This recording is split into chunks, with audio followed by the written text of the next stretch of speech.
رسول اللہ صلی اللہ علیہ وسلم کی حدیث ہے جو کئی بکس، بخاری، ابو داؤد، کچھ اور بکس میں بھی آپ کو ملے گی. آپ نے فرمایا کسی بوڑھے، کسی بچے، کسی عورت کو قتل نہ کیجیے گا. خانقاہ نشین راہبوں کو قتل نہ کیجیے گا، یا عبادت گاہ میں بیٹھے ہوئے لوگوں کو بھی نہ ماریے گا. آگ کا عذاب، اب آگ کے رب کے سوا کسی کو زیب نہیں ہے. کسی زخمی پر حملہ نہ کریں اور کسی قیدی کو قتل نہ کیجیے گا. کسی کو باندھ کر قتل نہ کیجیے گا. لوٹ مار حرام ہے اور راستہ مت بند کیجیے گا. لاشوں کا مسئلہ یہ بھی حرام ہے. یعنی لاش کا مسئلہ یہ ہوتا تھا کہ بھی جو بھی مقتول ہیں تو ان کو لے کے لاش کو بری طرح کاٹ پیٹ کے اس کا اس کو بھی روک دیا، یہ بھی آپ نہیں کر سکتے. اب یہ جہاد کے لیے صحابہ کرام جب نکل رہے تھے تو ان کو رسول اللہ صلی اللہ علیہ وسلم نے باقاعدہ یہ اعلان کر کے ان کو بتا دیا تھا اس پہ عمل کرنا ہے. یعنی یہاں تک آپ یہ سوچئے کہ یہ ہمارے ہم اور چیزوں پہ شاید ہم عمل کرتے ہوں، اس پہ نہیں کرتے کہ راستے بند کر دیتے ہیں ہم لوگ، کہ اپنے جلوس یا دھرنا کرنے کے لیے ہم وہ بھی کر دیتے ہیں نا. تو اس سے یہ ہم رسول اللہ صلی اللہ علیہ وسلم کے ارشادات کے خلاف ہم عمل کر رہے ہوتے ہیں. تو اب آپ خود میچ کر لیجئے ہم کس حد تک عمل کر رہے ہیں اور کس حد تک نہیں کر رہے. جان، مال اور آزادی کے لیے اللہ تعالیٰ کے مزید ارشادات دیکھیے، اس سے اور چیز آپ کو کلیئر آ جائے گی. وَمَن يَقْتُلْ مُؤْمِنًا متعمدا فجزاؤه جہنم خالدا فيها وغضب الله عليه ولعنه وأعد له عذابا عظیما. ہر شخص کسی مومن کو جان بوجھ کر قتل کرے، اس کی سزا جہنم ہے جس میں وہ ہمیشہ رہیں گے. اللہ تعالیٰ اس پر سخت غضبناک ہے اور اس نے اس قاتل پر لعنت فرمائی ہے اور اس کے لیے سخت عذاب تیار کر رکھا ہے. یعنی اس کے لیے اب عبرت کے لیے یہ بھی بتا دیا کہ جناب وہ جو آدمی جان بوجھ کے قتل کرے گا کسی کو تو وہ پھر جہنم میں ہمیشہ ہی رہے گا پھر. یعنی اس کا مطلب یہ ہے کہ یہ قتل کرنا بھی اتنا بڑا گناہ بن گیا کہ جیسا شرک ہے، کہ شرک میں اللہ تعالیٰ نے بتا دیا تھا کہ بھی وہ بھی جہنم میں رہیں گے، تو ایسے ہی جو قاتل ہے اس کو بھی فرما دیا. رسول اللہ صلی اللہ علیہ وسلم نے یہ فرمایا جس نے کسی معاہدہ یعنی کسی ذمی کو قتل کیا وہ جنت کی خوشبو تک نہ سونگھ لے گا. یہ بخاری کی حدیث ہے. اچھا، اس میں آپ دیکھیے کہ یہ معاہدہ ذمی کون لوگ تھے، کہ یہ غیر مسلم تھے کہ جن کے ساتھ صحابہ کرام رضی اللہ عنہم کا ایگریمنٹ ہو جاتا تھا. تو فرمایا اگر اس کو قتل کریں گے تو پھر جنت کی خوشبو تک نہیں سونگھ سکیں گے، یہ رزلٹ ہوگا. اتنا ان کو کر دیا. اور صحابہ کرام رضی اللہ عنہم نے اس پہ ایسا عمل کیا کہ جو جنگ جس سے بھی ہوئی، رومن امپائر، پرشین امپائر سے ہوئی، تو صرف ان کی ملٹری کے ساتھ ہی جنگ ہوئی ہے، عام آدمی کو کچھ نہیں کہا، اور عام آدمی کو پورے حقوق ان کو دیتے رہے. یہ ہسٹری میں آپ پڑھ چکے ہیں کہ عمر رضی اللہ عنہ نے پھر یہ بھی کیا تھا کہ یہ خود رومن امپائر کی اور پرشین امپائر کی اپنی اپنی زمینیں تھیں تو وہ حکومت ہی کے کنٹرول میں رکھیں، اور اس میں وہی غیر مسلم جو ان کے کھیتوں پہ کام کرتے تھے انہی کو کام دیا کہ بھی آپ یہ کریں پلیز، اور یہ 50% آپ کو ملے گا، 50% یہ گورنمنٹ کے فنڈ میں آئے گا تاکہ عام آدمی کی خدمت تک وہ پہنچ جائے، اور وہ کرتے تھے. تو یہ خود امیجن کریں کہ یہ اصل بیسٹ پریکٹسز یہ ہیں پوری انسانوں کی. پھر فرمایا فَإِن تَابُوا وَأَقَامُوا الصَّلَاةَ وَآتُوا الزَّكَاةَ فَإِخْوَانُكُمْ فِي الدِّينِ، کہ اگر غیر مسلم کفر سے توبہ کر لیں، نماز قائم کریں اور زکوٰۃ دیں تو وہ تمہارے دینی بھائی ہیں. اور پھر پریکٹیکلی یہی ہوا کہ رسول اللہ صلی اللہ علیہ وسلم کے صحابہ کرام تو وہ تھے نا کہ جو بڑے عرصے سے آپ سے پڑھ رہے تھے، تو اب ان کو حکومت ملی ہے تو ان کو یہی ایک لمٹ کر دی کہ جناب اور جتنے لوگ ہیں اگر بس وہ کفر کا توبہ کر رہے ہیں، نماز پڑھ رہے ہیں، زکوٰۃ دے رہے ہیں، تو بس آپ کے سٹیٹس لیول پہ، یعنی اب آپ یہ دیکھیں کہ ایک عام آدمی کا سٹیٹس بھی وہی ہو گیا پریکٹیکلی کہ جو ابو بکر اور عمر رضی اللہ عنہما کا رہا، یعنی سب برابر. یعنی اس کے لیے تو آپ نے ہسٹری میں سن چکے ہوں گے جو میں نے تفصیل سے عرض کیے تھے کہ ایک بار عمر رضی اللہ عنہ کو ایک یہ چیک کرتے ہوئے فیل ہوا کہ خاتون کے پاس کھانا نہیں ہے، تو ان کو بڑا افسوس ہوا، اور وہ خود جا کے ویئر ہاؤس میں جا کے پورا بوریاں پکڑ کے اٹھا کے جانے لگے. ان کے ساتھی کہا جی ہم اٹھا کے لے کے چلتے. نہیں نہیں جی یہ میری رسپانسبلٹی ہے. کیا وہ خلیفہ تھے، اور وہ اٹھا کے لے آئے اور خاتون کو دیے کہ بہن یہ پلیز آپ یہ لے لیں اور آپ کریں. اور کہا اچھا، بڑی خوش ہوئی وہ. تو کہتی ہیں آپ کا کیا رائے ہے کہ یہ عمر کی حکومت کیسی؟ کہتی بھی میرا باس ہو تو میں اس کو ہٹا دوں، اور اس کی ہٹا کے تمہیں جو ہے نا میں خلیفہ بناؤں.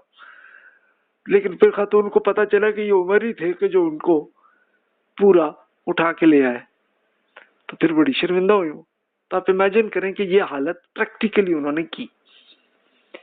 آل عمران میں دیکھیے تو ارشاد ہوا کنتم خیر امت اخرجت للناس تأمرون بالمعروف وتنہون عن المنکر وتؤمنون باللہ.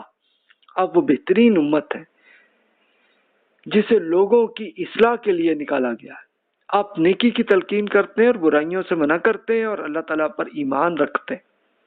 کہ یہ صحابہ کرام کی یہی رسپانسبلٹی رکھی گئی، یہ ہم پہ بھی ہے کہ ہمارا کام یہ ہے کہ ہم نیکی کی تلقین کرتے رہیں، اپنے دوستوں، بھائیوں، بہنوں، رشتہ داروں سب تک نیکی پھیلاتے رہیں.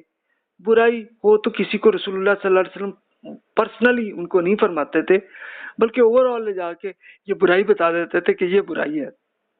تو بندے خود سمجھ لیتے تھے ہاں یار یہ میرا مسئلہ ہے، تو وہ خود ٹھیک ہو جاتے تھے.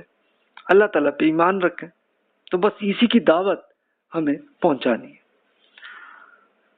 وَلْتَكُمْ مِنْكُمْ أُمَّةٌ يَدْعُونَ إِلَى الْخَيْرِ وَيَأْمُرُونَ بِالْمَعْرُوفِ وَيَنْهَوْنَ عَنِ الْمُنْكَرِ وَأُولَئِكَ هُمُ الْمُفْلِحُونَ. آپ میں سے گروہ تو ایسا ہونا چاہیے جو نیکی کی طرف بلائے، بھلائی کے لیے کہے اور برائی سے روکے، اور ایسے ہی لوگ فلاح پانے والے ہیں. وَلَا تَسُبُّوا الَّذِينَ يَدْعُونَ مِن دُونِ اللَّهِ. جن معبودوں کو یہ مشرکین اللہ کے سوا پکارتے ہیں ان کو گالیاں تک نہ کیجیے گا.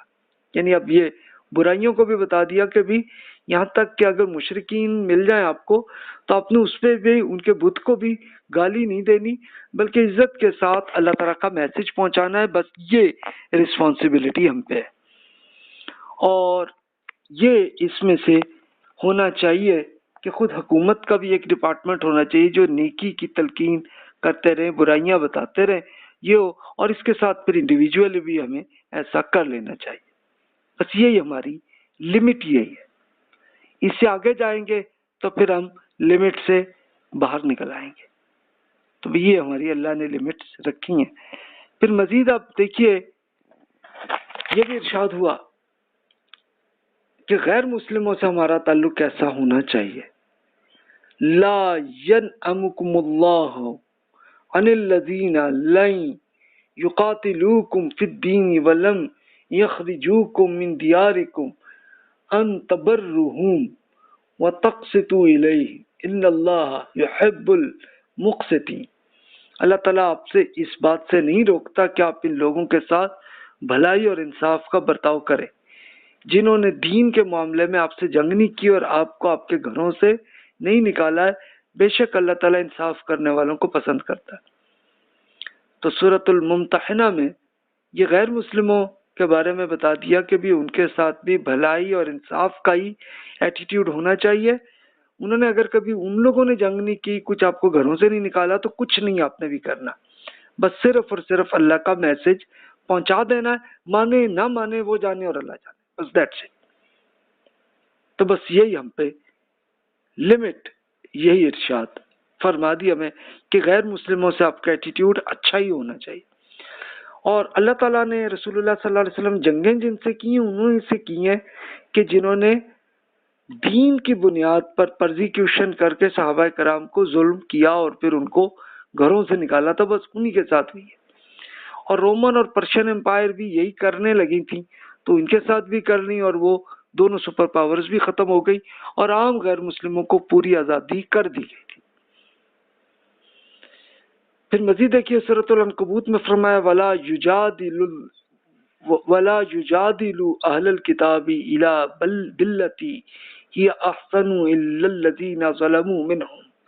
وقولوا آمنا باللہ انزل الینا وانزل الیکم وإلہنا وإلہکم واحدا ونحن له مسلمون. اہل کتاب اس دعوت کی طرف متوجہ ہوں تو ان کے ساتھ اسی طریقے سے گفتگو کریں جو بہتر طریقہ کار ہے، سوائے ان کے کہ جو ان میں سے ظالم ہو، تو ان کے ساتھ کسی بحث کی ضرورت نہیں ہے. آپ انہیں بتا دیجئے کہ ہم اسے بھی مانتے ہیں جو ہماری طرف نازل کیا گیا ہے، اور اسے بھی جو آپ کی طرف نازل کیا گیا ہے. ہمارا خدا اور آپ کا خدا ایک ہی ہے اور ہم اسی کے فرمانبردار ہیں. تو یہ غیر مسلم جو اہل کتاب تھے ان کے بارے میں بھی ارشاد فرما دیا کہ جناب ان سے گفتگو کریں تو بڑے اچھے طریقے سے کریں، اور جو آپ سے ظلم کرنے لگیں تو پھر بحث بھی نہ کریں ان سے. بس اللہ کا میسج پہنچا دیں، بتا دیں کہ جناب آپ کے پاس جو تورات، زبور اور انجیل میں ہے وہی قرآن میں ہے، تو یہ بس اسی پہ آپ عمل کریں اور بس دیٹس اٹ، اور ہم اسی کے فرمان بردار ہیں اللہ کے پاس. یعنی اللہ تعالیٰ پہ ہم سرنڈر ہیں، اسی کا نام ہے مسلم. مسلمان جو ہم کہتے ہیں تو سیم وہی اس کا اصل مطلب یہی ہے کہ ہم اللہ تعالیٰ پہ سرنڈر ہیں، بس دیٹس اٹ، اتنی بات. تو بس یہی میسج غیر مسلموں تک ہمیں پہنچا دینا چاہیے. اور ہمارے جتنے بھائی بہن جو بھی یورپ، امریکہ، کینیڈا میں رہ رہے ہیں تو ان کے لیے بھی اصل میں یہی رسپانسبلٹی اللہ تعالیٰ نے دی ہے. بس دیٹس اٹ، اتنا ہی ہے آپ کا کام. اس سے لمٹ سے زیادہ ہوں گے تو پھر ہم پرابلمس کریں گے. تو جناب یہی رسپانسبلٹی ہے، اس پہ ہم نے عمل کرنا ہے.